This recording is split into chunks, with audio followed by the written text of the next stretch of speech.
आज हम लोग ऑर्गेनिक केमिस्ट्री स्टार्ट कर रहे हैं, जिसमें हम लोग ऑर्गेनिक केमिस्ट्री में कुछ इंपॉर्टेंट चीजों को पढ़ेंगे और एकदम बेसिक से ऑर्गेनिक केमिस्ट्री स्टार्ट करेंगे, जहां पर हम लोग सबसे पहले बात करेंगे टाइप्स ऑफ रिएक्शंस की। सबसे पहले हम लोग बात करेंगे टाइप्स ऑफ रिएक्शंस के बारे में बात करेंगे। अगर मैं बोलूं टाइप्स ऑफ रिएक्शन, तो मेनली मैं यहां पर ऑर्गेनिक केमिस्ट्री में तीन तरह की रिएक्शंस पढ़ता हूं। Number one is addition reaction. Number one is addition reaction. Second one is, number two is substitution reaction. Substitution reaction. And the third one is elimination reaction. Third one is elimination reaction. अब इन तीन reactions की help से हम लोग काफी organic chemistry को समझेंगे। देखो, मैं बात करूं एडिशन रिएक्शन की, तो एडिशन रिएक्शन कौन से कंपाउंड शोज करते हैं? Shown by those compounds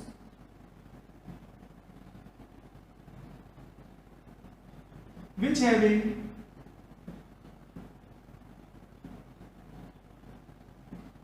pi bonds, है ना, वो कंपाउंड शो करेंगे जिनके पास पाई बॉन्ड्स होंगे। तो shown by those compounds which having pi bond between carbon carbon और carbon and hetero atom. Carbon and hetero atom, ठीक है। तो ये क्या है हमारा एडिशन रिएक्शन। तो एडिशन रिएक्शन कौन सा कंपाउंड शो करेंगे?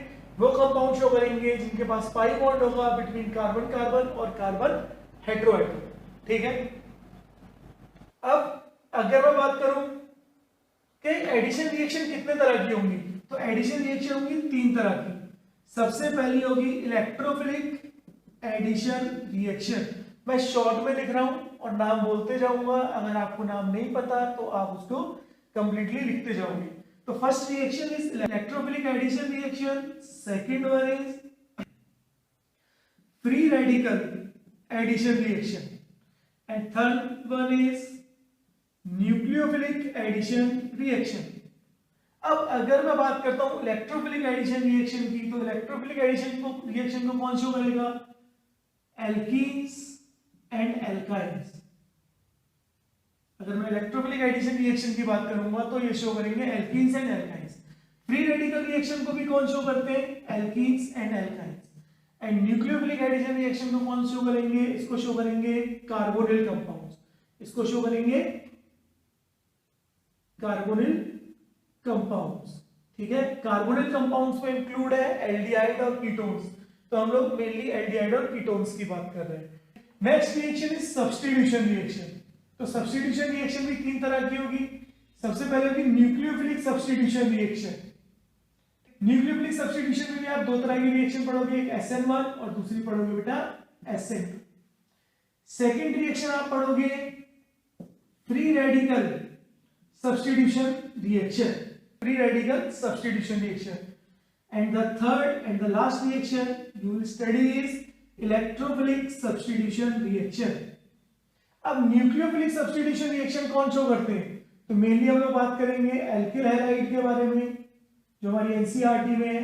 कार्बोक्सिलिक एसिड एसिड डेरिवेटिव्स और कार्बोक्सिलिक एसिड डेरिवेटिव्स भी इसको शो करते हैं। फ्री रेडिकल एल्कोहल भी शो करेगा, है ना, एल्कोहल भी शो करेगा। फ्री रेडिकल सब्स्टिट्यूशन की रिएक्शन की बात करूं तो फ्री रेडिकल सब्स्टिट्यूशन रिएक्शन को मेनली शो करेंगे एल्केन्स। इलेक्ट्रोफिलिक सब्स्टिट्यूशन रिएक्शन की बात करूं तो इलेक्ट्रोफिलिक सब्स्टिट्यूशन रिएक्शन को मेनली शो करते हैं एरोमेटिक कंपाउंड्स। इनको शो करेंगे aromatic compounds. Then third reaction is elimination reaction. अब एलिमिनेशन रिएक्शन भी हम दो तरह की पढ़ेंगे, E1 and second one is E2। इन दो रिएक्शन को पढ़ेंगे। एलिमिनेशन रिएक्शन एल्किल हैलाइड भी शो करते हैं, अल्कोहल भी शो करते हैं और भी अदर कंपाउंड शो करते हैं। तो जब हम एलिमिनेशन और सब्स्टिट्यूशन रिएक्शन को पढ़ेंगे तो हम देखेंगे कि एलिमिनेशन रिएक्शन और सब्स्टिट्यूशन रिएक्शन क्या करती है, आपस में एक दूसरे को कंपीट करती है, यानी आपस में एक दूसरे के साथ क्या करेगी, कंपटीशन करेगी। तो वहां पे हम रिएजेंट के बेसिस पर चेक करेंगे, रिएजेंट उसकी न्यूक्लियोफिलिसिटी के बारे में देखेंगे और वहां से हम डिसाइड करेंगे कि किन रिएक्शंस में सब्स्टिट्यूशन होगा और किसमें एलिमिनेशन होगा। ठीक है, जैसे एल्किल हैलाइड है उसमें सब्स्टिट्यूशन भी होगा एलिमिनेशन भी होगा, अल्कोहल है उसमें सब्स्टिट्यूशन भी होगा और एलिमिनेशन भी होगा। तो ये डिपेंड करेगा किसके ऊपर, रिएजेंट के ऊपर। तो इसको हम लोग वहां कवर अप करेंगे। अभी आगे बढ़ते हैं। सबसे पहले हम लोग बात करेंगे एडिशन रिएक्शन की, जिसमें भी हम सबसे पहले पढ़ेंगे इलेक्ट्रोफिलिक एडिशन रिएक्शन। चलो तो आगे बढ़ते हैं। आप लोगों ने नोट कर लिया होगा। हम लोग सबसे पहले बात करेंगे इलेक्ट्रोफिलिक एडिशन रिएक्शन की। इलेक्ट्रोफिलिक एडिशन रिएक्शन को कौन शो करते हैं, alkenes and alkynes shows electrophilic addition reaction. ठीक है, तो हम दोनों के लिए एक साथ पढ़ेंगे। तो first reaction is electrophilic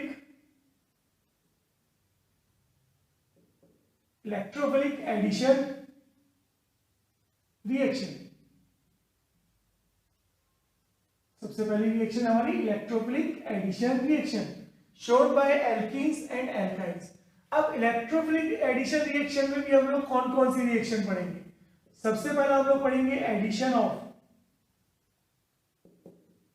H2। Second हम लोग पढ़ेंगे एडिशन ऑफ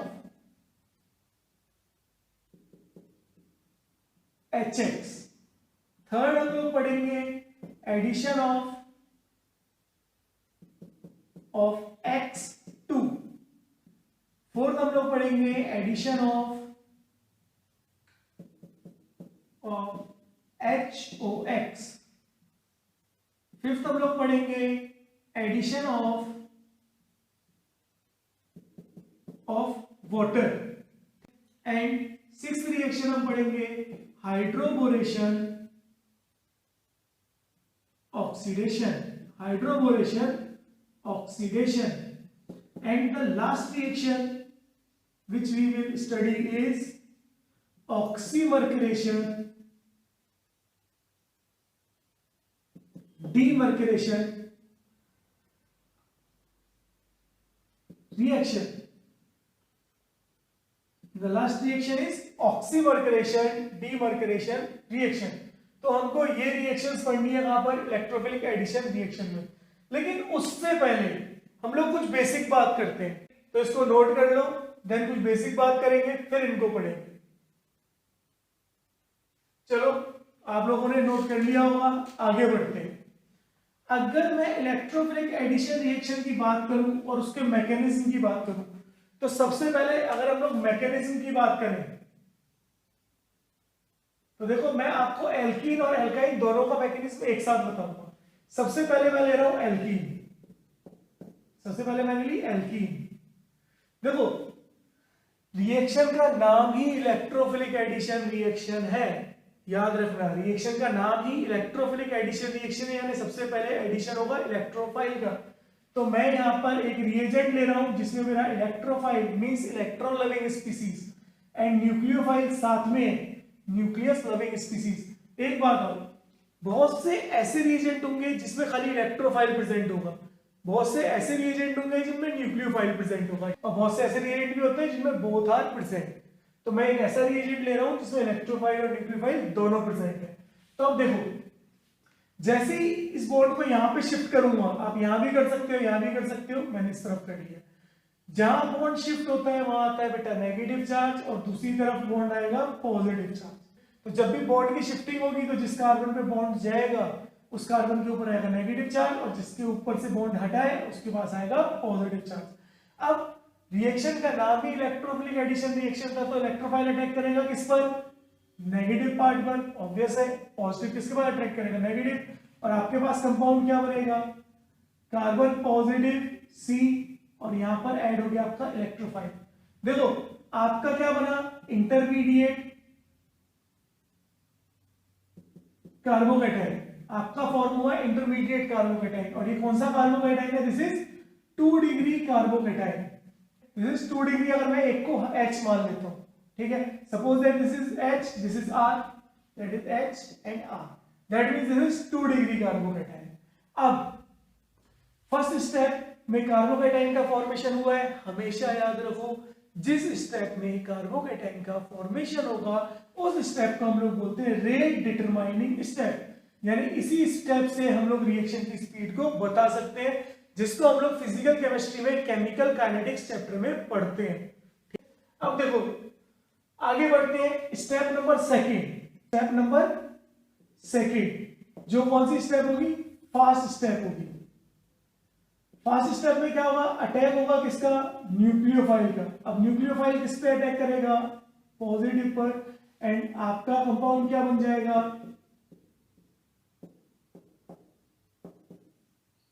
आपका ये कंपाउंड फॉर्म्ड हो गया। तो आपके पास आई दो स्टेप। फर्स्ट स्टेप में कार्बोकेटाइन का फॉर्मेशन होता है, that means this is rate determining step. Second step में क्या हो रहा है, फास्ट स्टेप है। क्यों, क्योंकि अटैक हो रहा है न्यूक्लियोफाइल का, तो आप लोग अटैक करा दोगे किसका, न्यूक्लियोफाइल का, और आपका ऐसे कंपाउंड का फॉर्मेशन हो जाएगा। सेकंड, ये थी एल्कीन के लिए। अगर मैं बात करता हूं फॉर एल्काइन, तो देखो कार्बन ट्रिपल बॉन्ड कार्बन, ये आपका एल्काइन। अगर मैं एल्काइन में अटैक कराऊंगा E पॉजिटिव NU नेगेटिव, तो एल्काइन इज आल्सो पोलर, तो देखो बॉन्ड यहां शिफ्ट होगा, यहां नेगेटिव और यहां पॉजिटिव, और फिर से पॉजिटिव पार्ट अटैक करेगा बेटा नेगेटिव पार्ट पर, और आपका कंपाउंड क्या बनेगा, कार्बन पॉजिटिव डबल बॉन्ड। देखो एक बॉन्ड शिफ्ट हो गया तो दो बॉन्ड रह गए बस, है ना, और कार्बन यहां पर आगे जुड़ गया आपका इलेक्ट्रोफाइल, और आपका ये कंपाउंड का फॉर्मेशन हो गया। अब भी देखो आपके पास इंटरमीडिएट यहाँ पे अल्काइल ग्रुप मान लेते हैं इसको, इंटरमीडिएट कार्बोकेटाइन फॉर्म हो रहा है, और ये भी क्या है, 2 डिग्री कार्बोकेटाइन है। अब नेक्स्ट स्टेप, ये स्टेप भी रेट डिटरमाइनिंग स्टेप थी क्योंकि कार्बोकेटाइन का फॉर्मेशन हो रहा था। देन नेक्स्ट स्टेप में क्या होगा, attack of nucleophile which is a fast step. तो न्यूक्लियोफाइल नेगेटिव अटैक करेगा पॉजिटिव के ऊपर, और कंपाउंड क्या बनेगा, RCNU double bond C electrophile, और आपका इस कंपाउंड का फॉर्मेशन हो गया। ये था बेसिक मैकेनिज्म जो आपको पूरी की पूरी इलेक्ट्रोफिलिक एडिशन रिएक्शन में यूज करना है। तो मैंने एक बार बता दिया ताकि एक बार आपको एक जनरल व्यू हो जाए, ठीक है, आप जनरली इसको समझ जाओ। आगे बढ़ते हैं, मुझसे क्वेश्चन क्या जनरेट होता है, एग्जामिनर मुझसे क्वेश्चन जनरेट करेगा, बताओ between alkenes and alkynes, which one is more reactive towards electrophilic addition reaction। Alkene और एल्काइन में इलेक्ट्रोफिलिक एडिशन में के लिए सबसे ज्यादा रिएक्टिव कौन होगा, एल्कीन होगी या एल्काइन। तो देखो मैं आपको बताता हूं कौन ज्यादा रिएक्टिव होगा। भाई देखो दोनों में तो इंटरमीडिएट 2 डिग्री कार्बोकेटाइन बन रहा है, दोनों में तो इंटरमीडिएट क्या बन रहा है, 2 डिग्री कार्बोकेटाइन बन रहा है, दैट मींस सर दोनों इक्वली रिएक्टिव होंगे। लेकिन देखो हमने एक रूल पढ़ा होगा, नहीं पढ़ा तो जब मैं आपको जीओसी पढ़ाऊंगा तब मैं वहां पे आपको क्लियर कर दूंगा। GOC stands for general organic chemistry. देखो हमने एक रूल पढ़ा है कि positive on more electronegative atom is less stable. हमने एक रूल पढ़ा है, positive on more electronegative atom is less stable, यानी जितना ज्यादा इलेक्ट्रोनेगेटिव एटम है उसके ऊपर पॉजिटिव चार्ज है वो उतना ज्यादा लेस स्टेबल होगा। देखो एल्काइन का जो कार्बन है वो है sp हाइब्रिडाइज्ड, जबकि एल्कीन का जो कार्बन है दिस इज sp2 हाइब्रिडाइज्ड। जो एल्काइन है, जो sp हाइब्रिडाइज्ड कार्बन होता है, sp हाइब्रिडाइज्ड कार्बन होता है, उसकी इलेक्ट्रोनेगेटिविटी होती है 3.25, जबकि जो sp2 हाइब्रिडाइज्ड कार्बन है उसकी इलेक्ट्रोनेगेटिविटी होती है बेटा 2.75। दैट मींस ज्यादा इलेक्ट्रोनेगेटिव कौन है, sp। अगर ये ज्यादा इलेक्ट्रोनेगेटिव है और इसके ऊपर पॉजिटिव चार्ज है तो इसका मतलब ये क्या है, लेस स्टेबल है। जब ये लेस स्टेबल है इसका मतलब ज्यादा रिएक्टिव कौन होगा, एल्कीन्स होंगी। That means alkenes are more reactive towards electrophilic addition reaction than alkynes. तो मैं इसको लिख देता हूं, आपने साथ साथ नोट कर लिया होगा, आप चाहो तो इसको एक बार नोट कर लो, फिर मैं यहां पे लिख देता हूं। तो हम यहां पे लिखते हैं, देखो इस चीज को नोट डाल के लिखते हैं कि alkenes are more reactive, note डाल के लिखते हैं alkenes are more reactive towards electrophilic addition reaction than alkyne। तो एल्कीन जो है वो ज्यादा रिएक्टिव होती है देन एल्काइन से टुवर्ड्स इलेक्ट्रोफिलिक एडिशन रिएक्शन। बहुत आसान सी चीज है, सबको क्लियर हो गई। अब मैं एक क्वेश्चन आपको दे रहा हूं जिसमें मैं आपको क्वेश्चन बोल रहा हूं कि मैं आपको 3 कंपाउंड दे रहा हूं, CH2 डबल बॉन्ड CH2, दूसरा है CH3 CH double bond CH2 and third one is CH3 double bond CH2।